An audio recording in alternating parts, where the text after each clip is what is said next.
Baik, bismillahirrahmanirrahim. Assalamualaikum warahmatullahi wabarakatuh. Jumpa lagi dengan saya di Abil Maiwa Channel. Jadi teman-teman, channel ini merupakan channel pendidikan tempat kita berbagi tentang aplikasi pendidikan, Microsoft Office, serta tips dan triks komputer. Jadi pada video kali ini teman-teman ya, kembali lagi admin akan mencoba mengupdate informasi terbaru seputar perkembangan P3K Guru tahun 2023.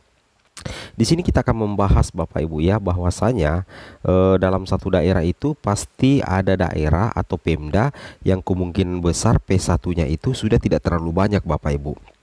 Atau bisa jadi ya, ada daerah yang P1-nya sudah habis. Kenapa sudah habis? Karena kemungkinan sudah diangkat ya di P3K Guru 2023, 2022.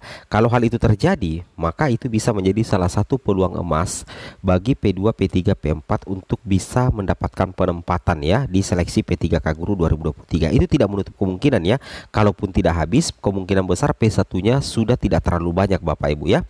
Nah, di sini kita akan membahas terkait dengan skema distribusi formasi P3K 2023, peluang emas P2, P3, P4 auto lolos, P1 habis, penempatan P2 dan P3. Tapi sebelum kita lanjut, bagi rekan-rekan guru yang baru pertama kali menemukan channel ini, jangan lupa tekan tombol subscribe dan aktifkan lonceng notifikasinya agar setiap hari Bapak Ibu bisa mendapatkan update informasi terbaru seputar perkembangan P3K Guru. Baik, tanpa berlama-lama lagi kita langsung saja ya membahas informasi ini. Langsung saja Bapak Ibu.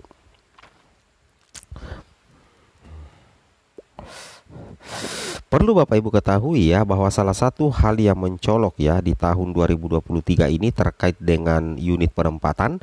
Di sini Bapak Ibu bisa melihat ya, bahwa unit penempatan P3K Guru tahun 2023 itu finalisasinya itu ada di Dinas Pendidikan Bapak Ibu. Bukan lagi unit penempatan itu di sekolah penempatan, tapi sudah kumpulkan atau unit penempatan itu sudah berkumpul di Dinas Pendidikan. Artinya akan terjadi distribusi penempatan Bapak Ibu. Akan terjadi distribusi penempatan setelah seleksi P3K Guru tahun 2023. Artinya apa Bapak Ibu? Kemarin di tahun 2022 Bapak Ibu ya, unit penempatan itu sudah tertera nama-nama sekolah yang akan menjadi target pendaftaran, target pelamaran oleh guru honorer. Nah, sekarang di tahun 2023 ini sesuai dengan arahan Prof. Nunung Suryani bahwa pemerintah daerah diberikan kebebasan untuk menentukan penempatan. Artinya unit penempatan itu akan sepenuhnya diserahkan kepada pemerintah daerah. Dalam hal ini Dinas Pendidikan dan Kebudayaan. Nah, tentunya ini sangat berpengaruh ya dalam proses penempatan nanti untuk guru lulus passing grade Bapak Ibu ya. P1, P2, P3 dan juga pelamar umum. Itu tentunya menjadi salah satu hal yang berbeda di seleksi P3K Guru tahun 2023. Kemudian kita lanjut lagi Bapak Ibu. Di sini Bapak Ibu perlu melihat bahwasanya di seleksi P3K Guru tahun 2023 nantinya itu akan memfokuskan penuntasan dulu untuk guru lulus passing grade tahun 2021, mulai dari THK 2, guru honorer negeri, PPG dan swasta. Nah, untuk P2, P3, P4 nasibnya nanti ini tergantung dari penempatan yang akan dilakukan untuk guru lulus PG 2021. Anggaplah misalkan guru lulus PG dalam satu instansi itu tersisa 20. Ya, anggaplah ya guru lulus PG-nya, anggaplah di Kabupaten A tersisa 20 untuk guru lulus PG. Sedangkan jumlah alokasi formasi yang berkumpul di Dinas Pendidikan Kabupaten ini ialah anggaplah 40. Nah, otomatis nantinya Bapak Ibu, kemungkinan besar ke-20 guru lulus PG ini kalau memang semuanya linear dengan ijazah atau semuanya linear dengan formasi yang tersedia, maka ke-20 guru PG ini bakalan diangkat. Tapi lain lagi ceritanya kalau misalkan dari 20 guru lulus PG ini ternyata tidak semuanya linear. Anggaplah yang linear ijazahnya dengan formasi yang tersedia itu anggaplah 10. Berarti ada 10 guru lulus PG yang tidak diangkat di tahun 2023. Sehingga kemungkinan besar Bapak Ibu ya, kemungkinan besar sisa formasi itu akan tersisa 30 ya, akan tersisa 30. Nah, 30 formasi inilah nantinya yang akan diperebutkan oleh P2, P3 dan juga pelamar umum. Anggaplah P2, P3 dan anggaplah P2 itu tersisa 5 ya, karena P2 ini kan THK2 ya dalam satu instansi, sedangkan P3 ini anggaplah tersisa 25 misalkan Bapak Ibu ya dalam satu instansi. Maka di sini potensi kelulusan P2 dan P3 itu sangat besar ya. Nah, begitu juga kalau misalkan masih ada sisa formasi, maka P4 juga ini sangat berpotensi lulus. Nah, logikanya seperti itu ya. Apalagi kalau kita perhatikan di sini ya, jumlah guru lulus PG itu tersisa berapa Bapak Ibu? 62.000. Jadi kemungkinan besar persebaran jumlah guru lulus PG ini tidak akan merata ya. Mungkin saja di Kabupaten A jumlah guru lulus PG-nya itu banyak, tetapi tidak menutup kemungkinan di daerah B atau daerah C jumlah guru lulus PG-nya itu sudah tidak terlalu banyak, atau bahkan ada daerah yang guru lulus PG-nya itu sudah habis alias sudah diangkat semua menjadi ASN. Itu tidak menutup kemungkinan Bapak Ibu ya.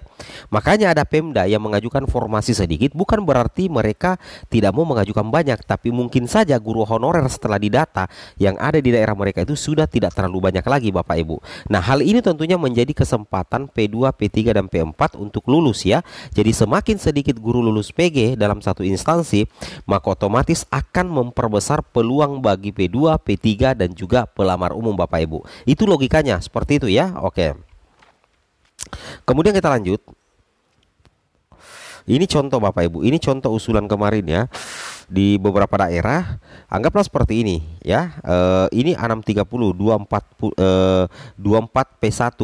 Nah, di sini dianggap ya guru P1 tuntas. Dan di sini dikatakan formasi ada untuk selain P1. Nah, kebetulan di daerah ini ada 24 pelamar P1-nya. Anggaplah alokasi formasinya ini 70. Nah, anggaplah ya alokasi formasinya 70. Sedangkan 24 P1 ini anggaplah yang bisa diangkat menjadi ASN karena linearitas itu ada 14 ya.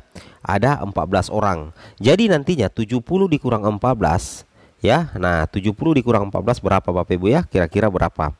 Nah, sekitar 56 ya. Nah, sekitar 56 ya. 70 dikurang 14 itu sekitar 56 Bapak Ibu.